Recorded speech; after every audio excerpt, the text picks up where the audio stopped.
Is it worth your money to get a 2018 iPad Pro if you can find it at a good discount over the new iPad Pro that was released in June 2021? If you are going to be using the iPad Pro to create digital art and to do graphic design, well, to give you the bottom line up front, yes, it's still worth the money if you can find this at a good discount.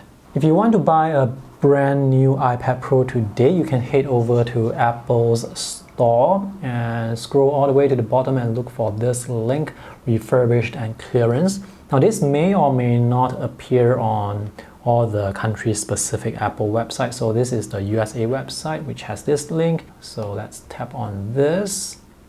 So refurbished products are basically products that, let's tap on the iPad, are products that customers have returned for whatever reason. So for example, I recently returned the 2021 iPad Pro because I had a change of mind. And then I had a change of mind again and bought another new one. But this time I have to return this again because there was some dent at the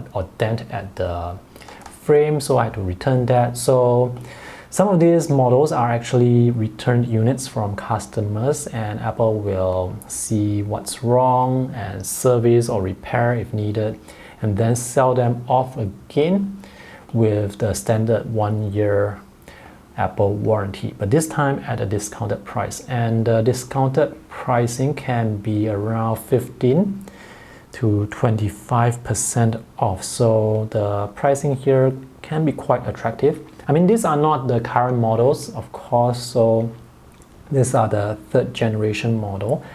At the time of making this video, they don't have the 4th gen iPad Pro, but if there are, my guess is those units will be priced at least 15% off. So these 3rd gen models that you see here, these are around 20 to 25% off. Not all the different variations of the models will be available here. So for example, here we have the iPad Pro Wi-Fi plus cellular model with 256 gigs of storage. There is no Wi-Fi only model with 256 gigs of storage. So if you don't see the model that you like here, you may have to come back to this page a few times to see whether or not they will restock that particular model that you are looking for. Personally, I do not recommend getting the cellular model, or maybe I should say that the cellular model is not really worth the money because Apple always charges an extra US $100 or more on top of the Wi-Fi model. So if this is a Wi-Fi only model, you can probably get this 12.9 inch 256 gigs iPad Pro at around $740, which is the same price as the iPad Air 4, the iPad Air 2020 with 256 gigs of storage. But the thing is, here you get a larger display, you get the 4-way speakers, and you also get the 120 Hz ProMotion display. So overall, it's just like a way better deal to buy refurbished products. Personally, I have bought several refurbished products from Apple over the years and they have all worked fine. So you may be wondering, why not just spend extra money to buy the latest model since it has the upgraded specs, it has the better processor, the M1 processor, 8 gigs of RAM versus 4 gigs of RAM here. The thing with that model is the new 12.9 inch model is, if you want to buy the same model with 256 gigs of storage, this is $1,200 US, whereas if you can find the refurbished Wi-Fi only model with 256 gigs of storage, you are looking at a savings of at least $400 US, and the drawing performance is going to be exactly similar. If you're already set on buying an iPad Pro, I highly recommend you get a model that comes with at least 128 gigs of model. Do not buy the 64 gigs model because iPad OS takes up around 13 to 14 gigs, so you will be left with around just 50 gigs of storage, and after you install the apps, maybe you are left with 40 to 45 gigs of storage. If you are creating digital art, graphic design, editing photos frequently, very often, you're doing that for your work, 40 gigs of available storage is not going to be enough. You can save your files out from here to an external drive using the USB-C port here, but file transfers to an external drive is unreliable, so the alternative is to transfer your files to online storage, in which case there is going to be latency when it comes to downloading the files or working on files that are on the web. So just get more online storage if you have the budget. It is one thing to look at benchmarks to see how fast the new processors are compared to the old one, the A12X chip that's on the 2018 iPad Pro, but in the real world, when it comes to drawing performance, at least with this app Procreate, there is absolutely no difference. So I was able to draw this sketch without any lag.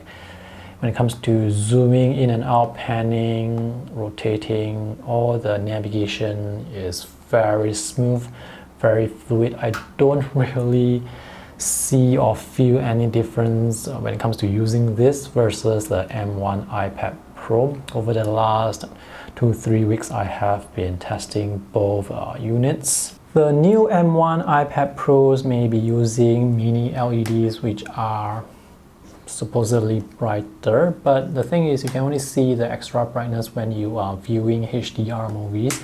So when it comes to web browsing or just creating digital art, surfing the web, checking emails, you are going to get the typical 600 nits maximum brightness depending on your auto brightness.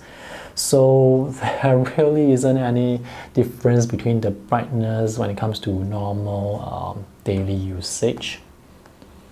The main difference between this model versus the new model is when it comes to creating layers, you can create more layers with the newer model because 8 gigs of RAM can allow you to create more layers.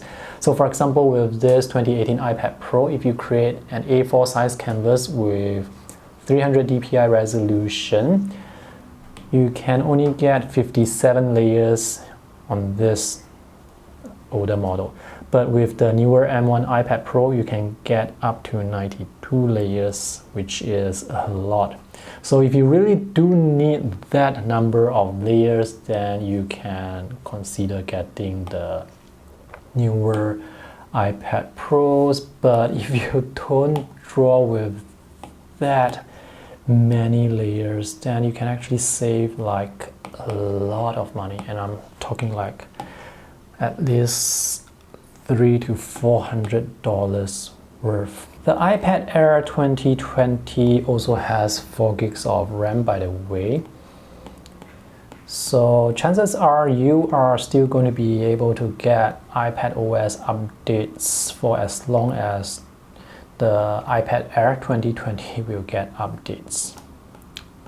And even if you are no longer able to get iPad OS updates, it's still going to be a really fast tablet. You will still be able to use whatever apps that you already have on your tablet. So I'm not going to worry about not having any iPad OS updates in the future.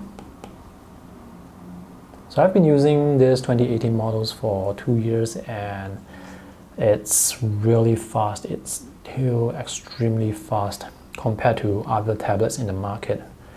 So that is pretty amazing. The only downside here is now after using this for 2 years, the battery life is not as good, so I find the battery to drain much faster. So that is definitely something you should consider, and which is the reason why I don't recommend you get like a used model, because if you buy a used model from 2018, chances are the person has already used it for 1 to 2 years. The battery life is not going to be as good as before, whereas if you buy straight from Apple, you can be assured that you are going to get like good battery life. So yes, the 2018 iPad Pro is still worth the money. If you can find it at a good discount, it's still worth buying in 2021 and 2022 next year. If you can find the 2020 model, the one with 6 gigs of RAM compared to this with 4 gigs of RAM, at a good discount, you can also consider that. I think you can probably find that at 15% off on Apple refurbished web store. Alright, I hope this video is useful. I hope this video has helped you save some money. See you guys in the next video. Bye.